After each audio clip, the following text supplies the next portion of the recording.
بسم اللہ الرحمن الرحیم۔ حضرت آدم علیہ السلام کے 2 صلبی بیٹوں میں کشمکش ہو گئی۔ ان دونوں کا نام حابیل اور قابیل تھا۔ چونکہ اس وقت دنیا کی ابتدائی حالت تھی، اس لیے یوں ہوتا تھا کہ حضرت آدم علیہ السلام کے ہاں ایک حمل سے لڑکا لڑکی 2 ہوتے تھے، پھر دوسرے حمل میں بھی اسی طرح، تو اس حمل کا لڑکا اور دوسری حمل کی لڑکی، ان دونوں کا نکاح کرا دیا جاتا تھا۔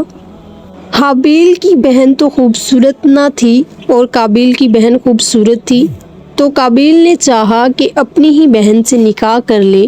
حضرت آدم علیہ السلام نے اس سے منع کیا۔ آخر یہ فیصلہ ہوا کہ تم دونوں اللہ کے نام پر کچھ نکالو، جس کی خیرات قبول ہو جائے اس کا نکاح اس کے ساتھ کر دیا جائے گا۔ حابیل کی خیرات قبول ہو گئی، پھر وہ ہوا جس کا بیان قرآن کی ان آیتوں میں ہے۔ بڑا بھائی قابیل کھیتی کرتا تھا اور حابیل جانوروں والا تھا۔ قابیل کی بہن بنسبت حابیل کی بہن کے خوب رو تھی۔ جب حابیل کا پیغام اس سے ہوا تو قابیل نے انکار کر دیا اور اپنا نکاح اس سے کرنا چاہا۔ حضرت آدم علیہ السلام نے اس سے روکا۔ اب دونوں نے خیرات نکالی کہ جس کی قبول ہو جائے وہ نکاح کا زیادہ حقدار ہے۔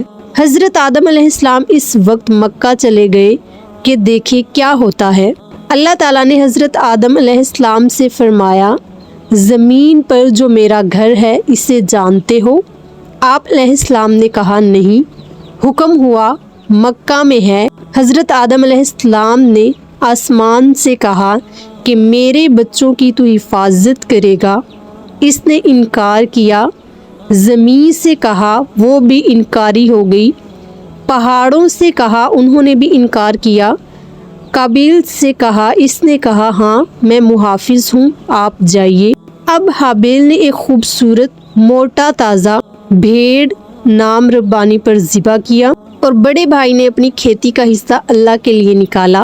آگ آئی اور حابیل کی نظر تو جلا گئی، جو اس زمانے میں قبولیت کی علامت تھی، اور قابیل کی نظر قبول نہ ہوئی، اس کی کھیتی یوں ہی رہ گئی۔ اس نے راہ اللہ کرنے کے بعد اس میں اچھی بالیں توڑ کر کھا لی تھی۔ چونکہ قابیل مایوس ہو چکا تھا کہ اس کے نکاح میں اس کی بہن نہیں آنے والی، اس لیے اپنے بھائی کو قتل کی دھمکی دے دی۔ اس نے کہا، اللہ تعالیٰ تقوی والوں کی قربانی قبول فرماتا ہے، اس میں میرا کیا قصور ہے؟ ایک روایت میں ہے کہ یہی بھیڑ جنت میں پلتا رہا، اور یہی وہ بھیڑ ہے جسے حضرت ابراہیم علیہ السلام نے اپنے بچے کے بدلے ذبح کیا۔ ایک روایت میں ہے کہ حابیل نے اپنے جانوروں میں بہترین اور مرغوب و محبوب جانور اللہ کے نام قربان کیا اور خوشی کے ساتھ۔ برخلاف اس کے بھی قابیل نے اپنی کھیتی میں سے نہایت ردی اور واہی چیز، اور وہ بھی مرے جی سے اللہ کے نام نکالی تھی۔ حابیل تنومندی اور طاقتوری میں قابیل سے زیادہ تھا، تاہم اللہ کے خوف کی وجہ سے اس نے اپنے بھائی کی ظلم و زیادتی سہ لی اور ہاتھ نہ اٹھایا۔ بڑے بھائی کی قربانی جب قبول نہ ہوئی اور حضرت آدم علیہ السلام نے اس سے کہا تو اس نے کہا، آپ چونکہ حابیل کو چاہتے ہیں اس لیے دعا کی، تو اس کی قربانی قبول ہو گئی۔ اب اس نے ٹھان لی کہ میں اس کانٹے ہی کو اکھاڑ ڈالوں گا۔ موقع کا منتظر تھا۔ ایک روز اتفاقاً حضرت حابیل کے آنے میں دیر لگ گئی، تو انہیں بلانے کے لیے حضرت آدم علیہ السلام نے قابیل کو بھیجا۔ یہ ایک چھری اپنے ساتھ چھپا کر لے گیا۔ راستے میں ہی دونوں بھائیوں کی ملاقات ہو گئی، تو اس نے کہا، میں تجھے مار ڈالوں گا، تیری قربانی قبول ہوئی اور میری نہ ہوئی۔ اس پر حابیل نے کہا، میں نے بہترین اور عمدہ، محبوب اور مرغوب چیز اللہ تعالیٰ کے نام نکالی، اور تو نے ردی کدی واہی چیزیں نکالی۔ اللہ تعالیٰ متقیوں ہی کی نیکی قبول کرتا ہے۔ اس پر وہ اور بگڑا اور چھری کھونپ دی۔ حابیل کہتے رہ گئے کہ اللہ کو کیا جواب دو گے؟ اللہ تعالیٰ کے ہاں اس ظلم کا بدلہ تجھ سے بری طرح لیا جائے گا۔ اللہ تعالیٰ کا خوف کر، مجھے قتل نہ کر۔ لیکن اس بے رحم نے اپنے بھائی کو مار ڈالا۔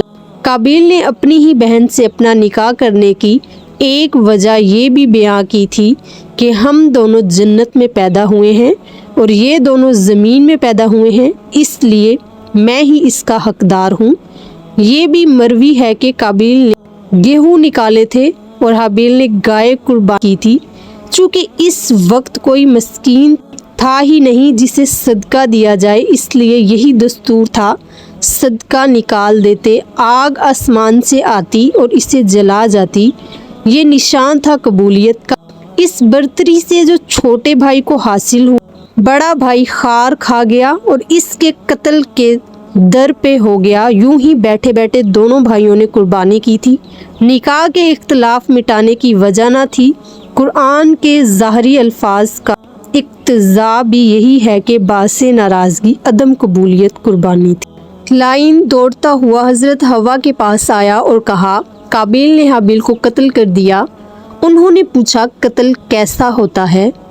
کہا، اب نہ وہ کھاتا ہے، نہ پیتا ہے، نہ بولتا چالتا ہے، نہ ہلتا جلتا ہے، شاید موت آ گئی۔ اس نے کہا، ہاں وہی موت۔ حضرت حوا چیخنے چلانے لگی۔ اتنے میں حضرت آدم علیہ السلام آئے۔ پوچھا، کیا بات ہے؟ لیکن یہ جواب نہ دے سکی۔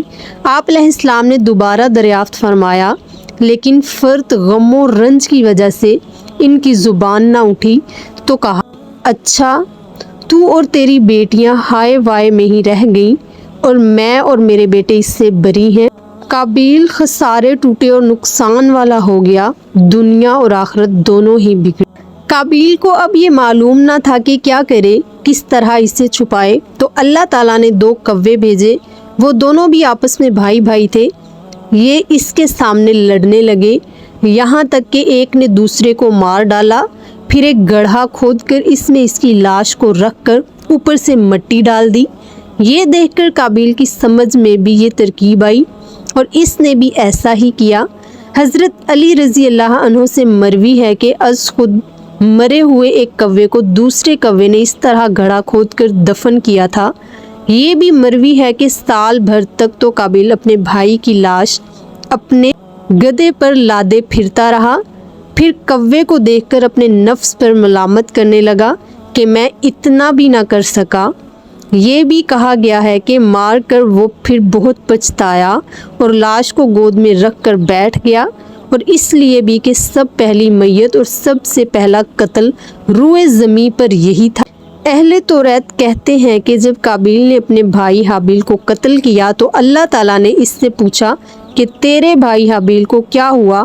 اس نے کہا، مجھے کیا خبر، میں اس کا نگہبان تو نہ تھا۔ اللہ تعالیٰ نے فرمایا، سن، تیرے بھائی کا خون زمین میں سے مجھے پکار رہا ہے، تجھ پر میری لعنت ہے۔ اس زمین میں جس کا منہ کھول کر تو نے اسے اپنے بے گناہ بھائی کا خون پلایا، اب تو زمین میں جو کچھ کام کرے گا اپنی کھیتی تجھے نہیں دے گا جب تک کہ تو اس میں سرگردانی نہ کرے۔ اس نے اس کام کو کر تو لیا، لیکن پھر تو بڑا ہی نادم ہوا، نقصان کے ساتھ ہی پچھتاوا، گویا عذاب پر عذاب تھا۔